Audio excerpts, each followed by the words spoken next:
of body weight. It regulates body weight. The rate of energy used from blood glucose and heart rate. So not only do it help with the maintenance of body weight, it also helps with the rate of energy used from blood glucose.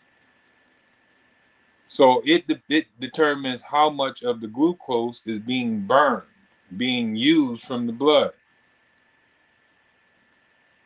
And heart rate. So if you notice that a lot of people do suffer with diabetes, may have a problem of not being able to get a more energy or using up enough glucose out of the blood. So if the glucose stay in the blood, that's what you got, diabetes. So it's not always the pancreas that is causing so-called buildup of blood. Build up of sugar in the blood, because that's what diabetes is, high blood sugar. Sugar is not leaving the blood. And here you see that the thyroid also helps with the rate of energy used from the blood glucose and the heart rate. Unlike other glands, it can store the hormones it produces. The parathyroids produce parathormone, PTH, which increases the levels of calcium in the blood. PTH acts on bones to release their stored calcium, on the intestines to increase calcium absorption, and on the kidneys to prevent calcium loss. So PTH has a very good job here. All right, now why do it act on the bones to release their stored calcium? Well, it acts on the bones to release stored calcium because calcium is an alkaline mineral. And when your body becomes acidic, the liver pulls from the bones calcium to neutralize that acidity. Your blood becomes acidic. Your body have to pull from the bones alkaline minerals to buffer that acid blood. This is to protect and preserve life. Some people be suffering with acidosis, and it's all because they can't release, PTH from the bones. So a lot of issues can result from the thyroid not acting properly, if it's overacting or if it's underacting. All right. Overactivity is not ideal, and neither is underactivity ideal. So it also makes sure that you just don't lose all your calcium. You start, having calcium come into the body, and you urinating it right on out. So you never be able to store it in the bones. That's what makes good, healthy, strong bones, calcium and vitamin D. All right, so we're going to take a quick break here. When we come back from this break, we're going to go in and start talking about the Goiter, the Baesdow disease, the hyperthyroidism, and the Yorkshire's neck.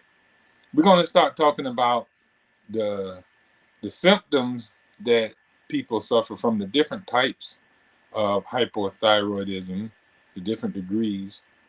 And we're going to talk about the etiology behind it, what builds it. And then we're going to talk about the prognosis. Is it favorable? Can it be healed?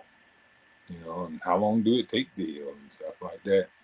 Then we're going to talk about the care of the patient, those who are sick, what you need to do to get your body back in order. So we'll be right back after this message, after this quick little break.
Now, let me ask you something.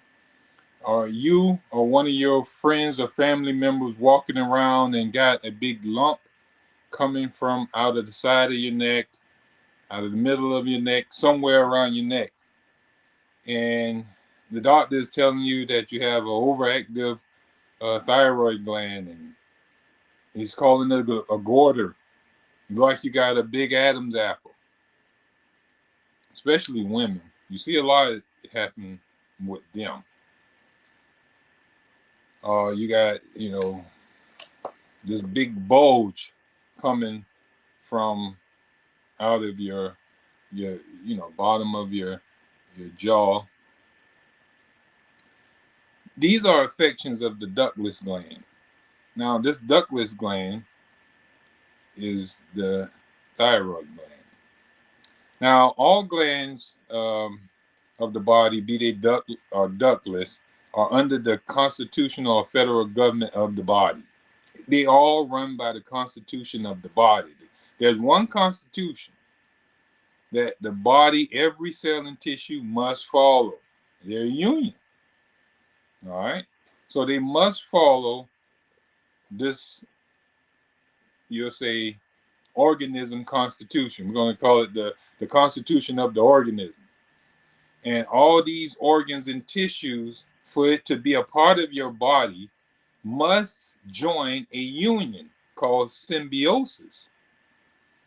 And when it joins the union, just like every state in the United States had to join the federal union to become the united. They became united together via all of them agreeing and signing the Constitution. They're going to follow this Constitution to the fullest. The same thing with the organism, cells, and tissues of the body. They are all under the same Constitution. And none of them can falter in following their Constitution. They all got it the same. They all are fed from the same blood system. All right, so the same blood that feeds the heart also feeds the tonsils, also feeds the adenoid, the adrenaline system, the pituitary system, the pancreas, the thyroid, the thymus. All the different tissues and organs and cells and organ systems of the body are all fed from the same bloodstream. That same bloodstream take oxygen to all cells and tissues of the body. That same bloodstream take nutrition, be it sun, vitamins, minerals, whatever, to every cell of the body. So if there is malnutrition going on, or some type of deficiency, a mineral deficiency, or a vitamin deficiency from not eating proper food, or if you have a derangement in your digestive tract that you can't absorb even natural food, then your body is going to go in a deficiency. It's going to go into a state of not getting food, starvation, even though you're eating plenty of food. Wrong food, or food that just can't digest because the system just can't make use of it. So it's not all about what you're eating, it's what you're able to assimilate from what you're eating that then becomes flesh and blood and then travels around to every cell and tissue and is then used for construction of new cell structure or for function or to help the cell function.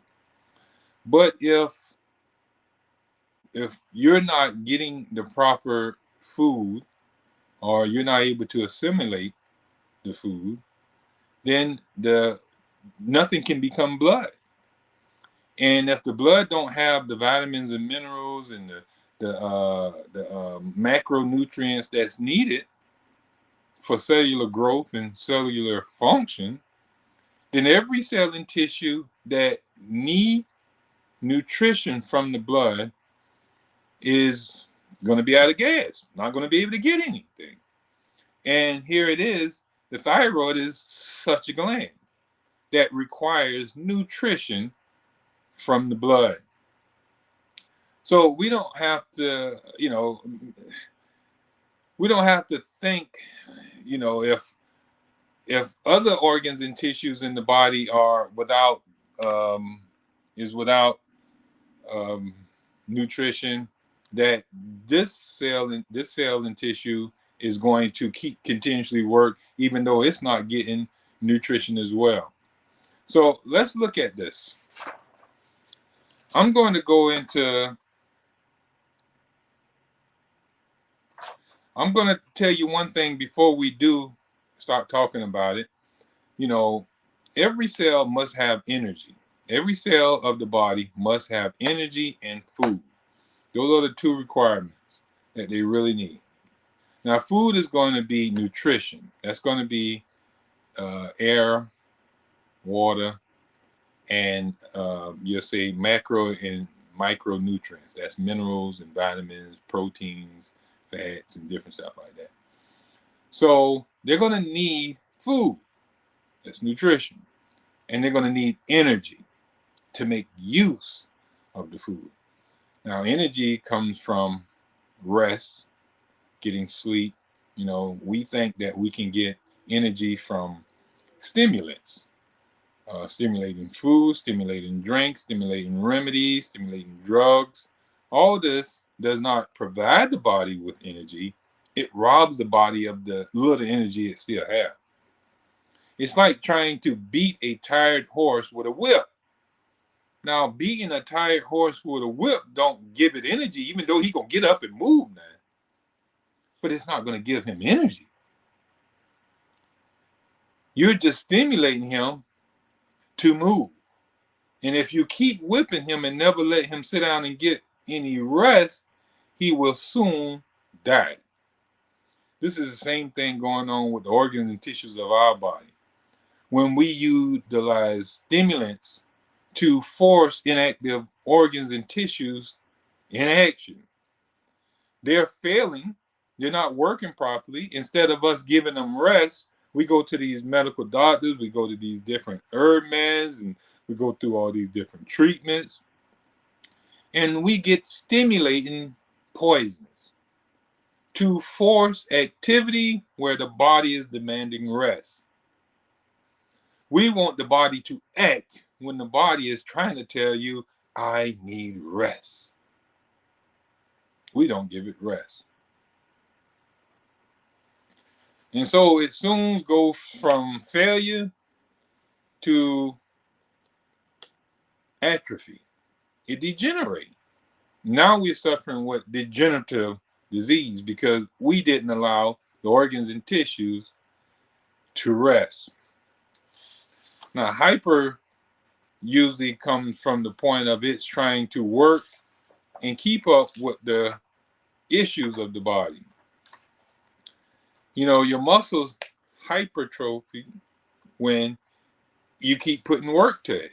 It builds up and gets strong to deal with the excessive work. You overwork it, it starts atrophying. That's why you got to give it rest as well. All right, so we're going to take another quick break.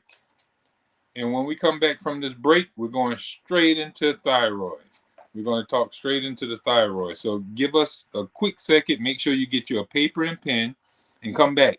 And we're going to study to get that neck in order. Get that goiter gone. Get your hyperthyroidism out of the issue for you. Get rid of that Yorkshire's neck and you can feel more comfortable. You can stop wearing those turtlenecks everywhere you go. Like I got to straighten up my neck now. Like the shirt was off center. But you can get rid of your turtlenecks. You can stop having to talk with hiding your neck and stuff like that. You can do something about it by following the techniques that we're going to tell you in a little bit to get rid of that problem and feel more comfortable in yourself and in your health. So we'll be right back. Need your garments cleaned with care and with a professional touch? Then bring them to One Price Cleaners in Garden City at the Old Farmers Market on Highway 80. Service you can count on.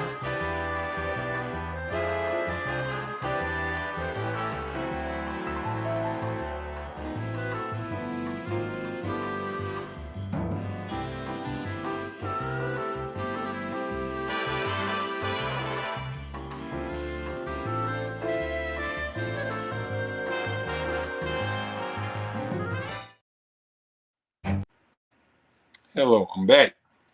All right, so let's talk about goiter. Goiter is defined as those other names in the topic. It's defined as, Baesdow's disease, Yorkshire neck, hyperthyroidism. Well, it's goiter is just an enlargement of the thyroid gland. Enlargement just means it's getting bigger. Now, the thyroid gland secretes a substance known as thyroxine, which it acts as a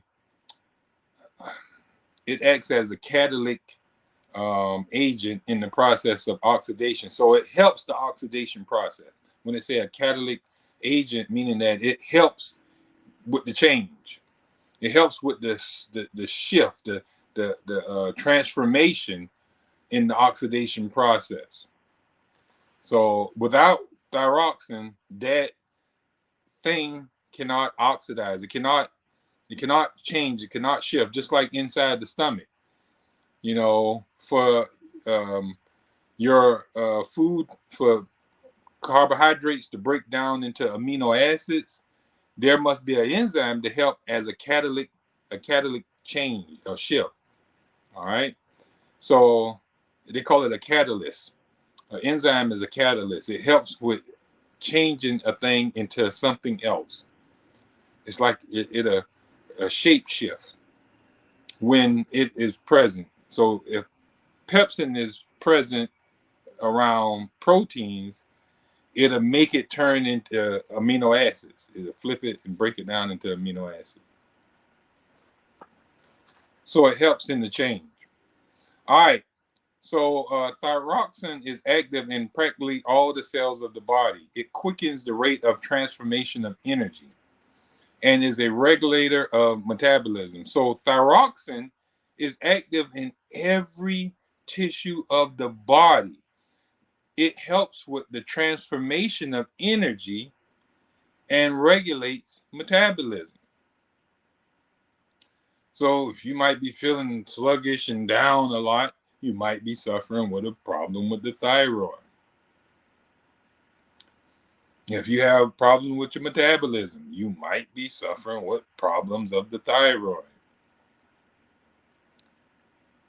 According to the literature, an elevation or depression of 1 milligram of the thyroxine content of the body results in the corresponding shift of 2.8% in basal metabolism. So just 1 milligram can shift your metabolism so much that it can cause you some really bad tiredness or fatigueness in your body. So hyperthyroidism is the term applied to the physiologic status that obtains when there is an excess of thyroxine in the body. So when there is an excessive amount of thyroxine being produced from the thyroid gland and is in the body, you're going to see a excessive metabolism going on. There's going to be excessive metabolism going on. Symptoms. There are several classifications of goiter, but we shall only talk about the simple ones. Mostly would be understood if you're not a science, geek, like some people tend to call me. But if you're not a science geek or love to, learn about health and try to learn everything you know about the human body, and you just want to know how to correct this problem, Well, let's lay it down in layman's terms. You have the simple hypertrophic goiter. All right. Simple hypertrophic goiter. Now, this is characterized as a simple enlargement of the thyroid gland. It may occur without any appreciable disturbances of your function of your body. It is frequent in young girls and often disappears at puberty. The voice and swallowing may be affected by pressure exerted by the enlarged gland.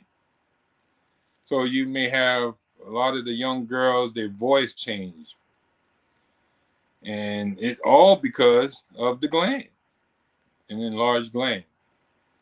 And a lot of us, we'd be wondering, what's going on with the child. And then when puberty hit, and they grow a little more, and their endocrine system, their glands, they start having breasts, and other their ovaries start developing more. Then the endocrine system kind of off balance that, and the thyroid tends to go down. So it usually goes away after puberty. Then you have cystic or colloidal goiter. Is a thyroidal cyst containing a fluid or colloid substance within its capsule. It may affect by pressure the voice and swallowing. So a cystic goiter is what you usually see in a lot of people, where you have those Yorkshire necks where they just have big old,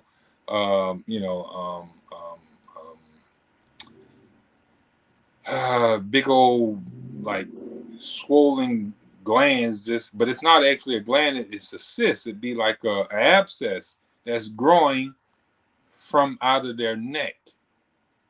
Like you can have a cyst growing up out of the side of the jaw, and you can have it growing out of the neck. So it's the cyst in that area is which would be called a cystic goiter. It contains fluid or some colloid substance. And then you have exophthalmic goiter, which receives its name from the manner in which the eyes protrude from their sockets. There is an increase of pulse rate, frequently running up to 140, even 160 a minute. Often violent palpitation, increased metabolism, nervous and mental symptoms, loss of weight and energy, and often there is sugar in the urine. Receives its name from the manner of the eyes be protruding. Medical science will have us believe that all the disagreeable symptoms peculiar to goiter are due to systemic poisoning from excess secretion. They think that just because you're producing an excess of thyroxine, the thyroxine is the problem that is causing your health issues. But your health issue is causing the overactivity of the thyroid to produce excessive thyroxine. So they're trying to treat you for the excessive thyroxine, but they're not treating you. Why is the thyroid producing excessive thyroxine? So you never get your problem fixed. All right. Etiology of goiter. It doesn't matter which goiter you're actually suffering from. The etiology of goiter is hyperthyroidism. It results from toxemia, poison blood. Toxemia is poison blood. Toxemia, poison blood. Tox, poison, emia, blood. So it is the result of poison blood. The essential and ever-present first cause of overactivity of the thyroid. So when your thyroid is overacting, this is 99.99% of the cause, the reason why your thyroid is overacting is because you have an excess amount of poison circulating in your blood. All right. Now, this poison can come from so many different ways. If you go to one of our other shows, it talks about toxemia and how toxemia, being the second stage of disease, can result in numerous different forms of sicknesses in your body. Toxemia is the root to all disease. It's the foundation. You can't build near disease in your body without first having a foundation of toxemia, poison blood. Because remember, we said that every cell is bound by a constitution, which is blood, clean blood. They are united by the bloodstream. Every cell and tissue is subjected to the bloodstream. Their welfare, their waste removal, all is subjected to the bloodstream. And if the bloodstream be toxic, all the cells and tissues will have to live and bathe and eat from that toxic bloodstream because they're bound by that bloodstream, just like we're all bound by the Constitution. They're bound by this toxic bloodstream. And if this bloodstream is toxic, then the first ones, imagine if, if the Constitution failed, in the United States, in the states that really don't have no type of laws or no type of constitution themselves or no backbone or anything, they're going to be the first ones to fall apart. The only thing that was holding them together was the Constitution. So if the federal government been loaning them money and taking care of them and keeping their parks clean and all that, but if the federal government disappear, then the state itself is not going to be able to maintain itself. But those states that are, got plenty money, got organization and stuff like that, they're going to be okay for a while. So here in the body, the organs and tissues that are the weakest, the ones that have been overused and abused in your lifetime, in your day-to-day living, when the constitution of the body, which is the blood, fails, then the weakest cell is going to be the first one to give in, first one to falter, first one to, fail. To us, all goiters are toxic goiters. There is no such thing as, goiter caused by really anything else but toxemia. So all goiters, when a client come to me and I see them with a goiter, I already know that their body is toxic. That's no ifs, ands, or buts about it. So the first thing I'm going to do is start detoxifying their body. Supersaturation of the body with toxins from checked elimination. That means a lot of their organs of elimination is not working. The elimination has been checked. Their energy is so low that their body has suspended any use of energy. Their colon is so fatigued that it no longer can get any energy. Their kidneys are so fatigued that it no longer can get any energy. You can't get no energy. That's why it's fatigued. It's been squandering away all the energy with Coca-Colas, coffees, teas, and liquors. The colon has overworked itself that it has had a check on any more use of energy. We learned that in last week with constipation. So anytime that the body is wasting energy at a very, very rapid rate, the body will put a check on the use of that energy. It will stop it. You see that with medication. You use some medication and the body acts. Then eventually the body says, man, I'm wasting energy doing this. And it does what? It stops. So why is the medicine no longer working if the medicine worked in the beginning? No, it's the body was working to get rid of the medication, And so happened the way to get rid of that medication was in line with more functioning in a certain area of your body. More function in the kidneys. If the kidneys wasn't functioning and something in the kidneys is only taking a rest to heal itself.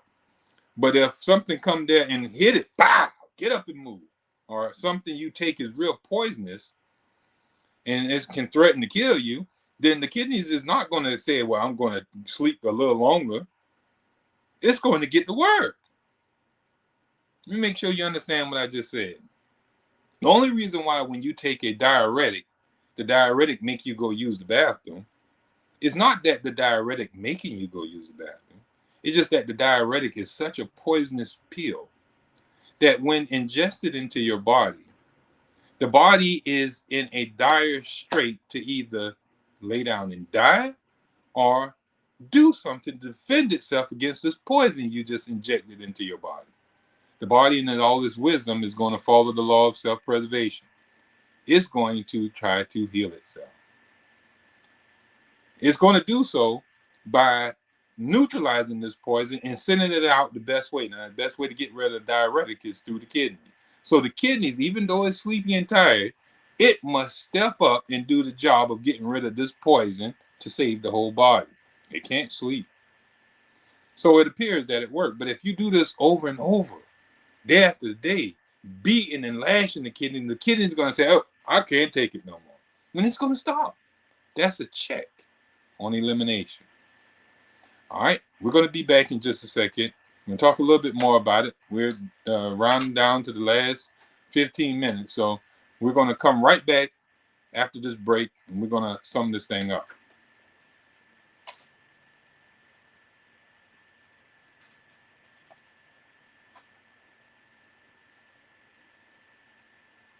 Well, we might not be taking a break. All right, so we're just going to continuously go ahead and finish this up. Now, excessive eating of proteins, starches, pies, puddings, etc., and neglect of raw vegetables and fruits, and from various poisonous habits and the pyramiding of the effects of bad habit is the cause of goiter. So the pyramiding is meaning you stacking bad habits on top of each other, just stacking bad habits on top of each other, all right? And that, along with eating bad, not eating fruits and vegetables, and your other various poisonous habits, that is the cause of goiter. There's no separate cause. You know, in one man, poisonous bad habits produce goiter. In another man, it produces colitis. In another man, it produces kidney disease. In another person, it produces hardening of heart, artery deterioration, brain disorders. So everything is rooted in toxemia and bad habits. But each person has a different way of manifesting their own bad habits.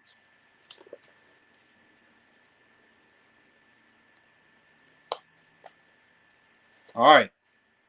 Domestic and social discord, worry, irritation may easily produce enough sympathetic stimulation of the thyroid to result in isothalamic goiter. Overwork, the various poisonous habits such as coffee, tea, tobacco, alcohol, etc. Too frequent childbearing. Listen to that. Too frequent childbearing or other drains upon the organism. And the various indulgences common to modern living are factors in the production of goiter. We consider it very significant that among animals in captivity, only carnivores suffer from goiter. You know, they got this big, oh, we got to just eat meat. But here it's telling you, we consider it very significant that among animals in captivity, only carnivores suffer from goiter. Vegetarian and fruitarian animals are not so affected. Ain't that something? Ain't that news? So that right there should be a light switch on. If I'm suffering with goiter, first thing I need to do is stop the ingestion of animal flesh. and their organs and tissue and their byproducts. And I should consume more fruits and vegetables. The thyroid gland is very closely linked with the sex glands. Apparently, there is a more fundamental relationship between the female sex organism and the thyroid than between it and the male sex organism. So the female organism is more linked with the sex glands, with the endocrine system, such as the thyroid gland, than males. At least disturbances of the sex functions in females have a more profoundly disturbing effect upon the thyroid than do disturbances of the male sex function. The sex factor in the development of goiter has not received sufficient consideration.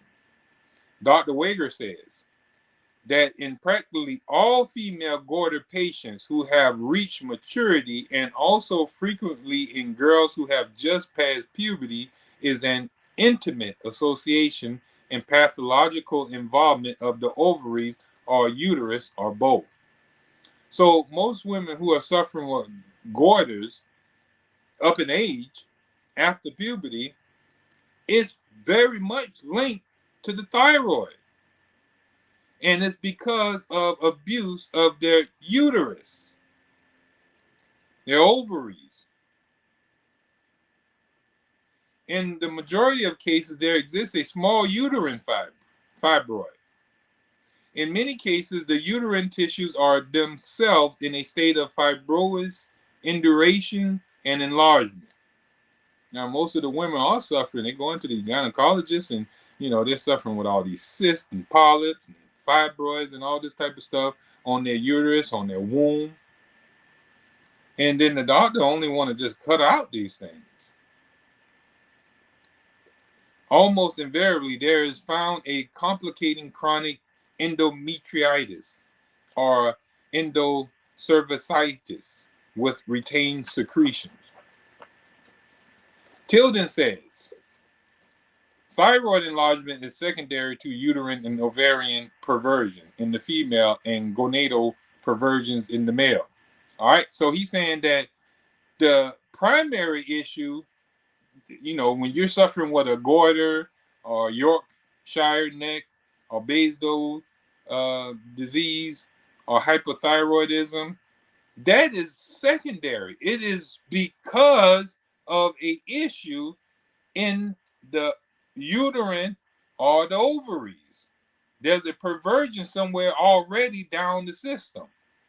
And since that perversion is present, now you're presenting this new state of hypothyroidism.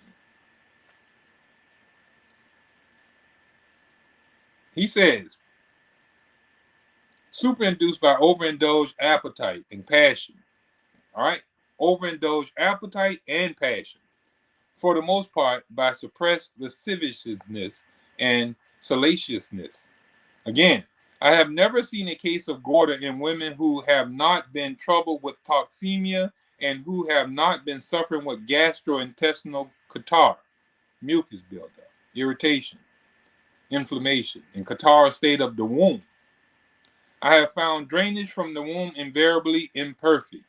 So the average person who is draining from the womb, it'd be imperfect. They usually have a bent neck or pent up womb, and they can't get proper drainage. And that causes irritation.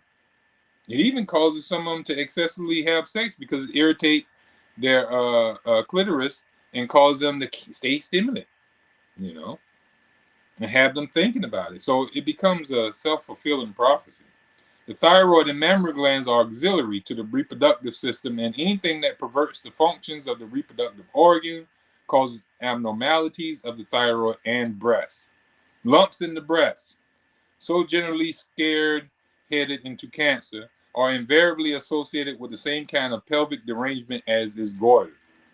So here it is, we're seeing that a lot of even breast cancer, or what they're calling breast cancer, or in cutting people, lopping off people's breasts for, is really a derangement in the pelvic area as well. It all stemming from pelvic perversion, uterine perversion, ovarian perversion. And this usually coming from them having really bad menstrual cycles, them having really bad long menstrual cycles, um, painful menstrual cycles, fibroids, tumors on the uterine walls and wombs and stuff like that. In goiter, the breasts of the female are often enlarged and the glands hard and sensitive. The womb is often enlarged and sensitive with catarrh and even ulceration of the neck or the body of the womb. The imperfectly drained secretions of the womb undergo decomposition and become highly toxic. That's the irritating part of it. Sexually repression is especially common in females, and many of these repressed women are as lascivious as any libertine or harlot or prostitute. If married, they enter the sexual relationship without responding consciously or subconsciously and repressing themselves, and thus helping to pervert the functions of the thyroid. So repression of their sex, they're repressing that sexual desires they have, brings on it. They're reading these books. They love their romantic novelties and love a good romance movie and stuff like that. All that is resulting in it. Prognosis. We got a little bit more time here. Dr. Wager says most hypertrophic goiter can be made to absorb. All right. So he's saying a goiter can actually be absorbed, shrink, disappear. You can get rid of that goiter. You can get rid of that Yorkshire neck. Absorption of a cystic goiter is a very rare occurrence, though. Dr. Silson says esophthalmic goiter can be cured just as easily as a fibroid tumor of the uterus can be cured. Indeed, these diseases can be cured even after many of the heads of the surgical profession of our leading cities declare that they cannot be cured without an operation. All right, so care of the patient. All right, the care. A complete and ultimately successful recovery can occur only, as Dr. Wager says, if the patient is put to bed in an environment that will ensure absolutely physical and mental rest, away from friends and even relatives. The reasons for this are only obvious to those who have had experience in getting nervous patients under control. Outside, and you notice a lot of those women who are suffering with these issues are really neurotic. Outside influence and interference are sometimes insurmountable obstacles and always decided handicaps. We emphasize above the office of nervous irritation, domestic difficulties, and overstimulating the thyroid. It should be obvious to anyone how necessary it is to get away from the sources of the disturbing factors. Proper rest of the nervous system is not possible so long as they exist. Physical and mental rest is vitally important in goiter cases. Toxin elimination is best secured by fasting, physiological rest. This will also hasten the absorption of the enlargement and often result in a rapid reduction and disappearance of the thyroid enlargement and hardening in the breast and womb or ovary. Oh, we run into the doctor with all our issues when we feel a knot in our breast. We are said to have cysts or polyps in our fibroids in our ovaries. Not me per se, but I'm talking about in the women. We run to the doctor, and the doctor said, we got to cut this stuff out when you can actually just fast and eat properly. I've had clients come to me with those so-called things, and they fasted for a couple of days, and those things went away. So all food, physiological rest can best be attained by a complete fast. All foods must be withheld and nothing but water given until the pulse is normal and all active symptoms have subsided. So I want you to understand your issues can disappear if you get rest, calm your mind, go to bed, and allow your body to heal. This has been another episode of Natural is Out. If you're suffering with this and need guidance in helping you overcome this problem, you can contact us at Savannah Natural Health at 912-227-9335. You don't have to go this alone. We have helped many clients and people overcome these problems successfully without the use of medicine, herbs, or remedies. So get in contact with us, and we're looking forward to seeing you next week here again with another great topic about holistic health and healing. Best of health, and have a great week.